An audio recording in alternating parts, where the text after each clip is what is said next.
నేడు దేశ రాజధాని ఢిల్లీ అని అందరికీ తెలుసు. అయితే ఢిల్లీని రాజధానిగా ఎంచుకోవటం వెనుక వాటి బ్రిటిష్ ప్రభుత్వం వారు బాగా ఆలోచించిన వ్యూహం ఉంది. 1857 విప్లవం సమయంలో బ్రిటిష్ పాలన ఢిల్లీలో మాత్రమే సురక్షితంగా వారు పరిగణించారు. ఆనాటి తిరుగుబాటు ఇక్కడ అణచివేయబడింది. ఢిల్లీ ఇంతకు ముందు భారతదేశానికి రాజధాని కాదని చాలా కొద్ది మందికి మాత్రమే తెలుసు. ఢిల్లీకి 113 సంవత్సరాల క్రితం 12 డిసెంబర్ 1911న ఈ హోదా వచ్చింది. దీనికి ముందు కోల్కతా దేశానికి రాజధాని. అప్పటి గవర్నర్ జనరల్ లార్డ్ హార్డింజ్ 1911లో కొత్త రాజధానిగా ఢిల్లీని ప్రకటించారు. ఢిల్లీని రాజధానిగా ఎంచుకునేంత ప్రత్యేకత బ్రిటిష్ వారికి భద్రతా కోణపరంగా ఢిల్లీ అత్యంత సురక్షితంగా భావించిన నగరాలలో ఒకటి. ఇది కాకుండా ఆనాటి వైస్రాయ్ ఇక్కడ రిడ్జ్ లో నివసించారు. ప్రస్తుతం ఢిల్లీ యూనివర్సిటీ వైస్ ఛాన్సలర్ కార్యాలయం అప్పటి వైస్రాయ్ నివాసం. ఇది కాకుండా ఢిల్లీ దేశం మధ్యలో ఉంది. ఇక్కడ నుండి దేశం మొత్తం సులభంగా చేరుకోవచ్చు.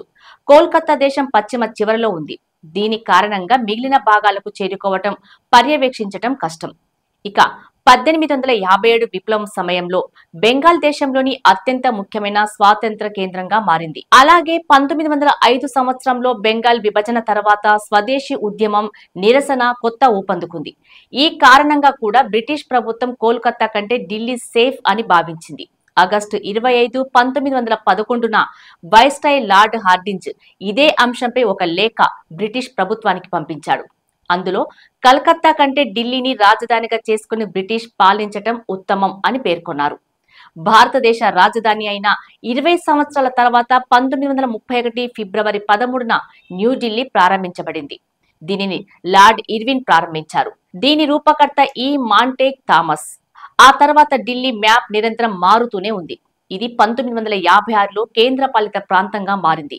1991లోని 69 సవరణలో జాతీయ రాజధాని హోదా ఇవ్వబడింది.